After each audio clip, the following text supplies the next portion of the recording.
Hindi pa po ako nagsumasagot. Hindi mo. Nakita kita, sumagot. Camera. Madam Vice President, nag-uusap po muna ang mga miyembro. Yes, so, sir. please do respect. Yung Yes, mga, I am very respectful. I am dovetailing from Congressman Marcoleta. The appointing authority is the President of the Republic of the Philippines.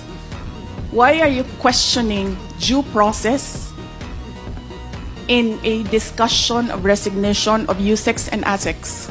Wala pa pong nagtatanong about that, Madam Vice President. Sir, kinontempt nyo Madam- na, sir, dinetain nyo na yung tao for due process. Madam Vice President, Sir, nasa loob ng detention ang tao because you questioned due process. Asaan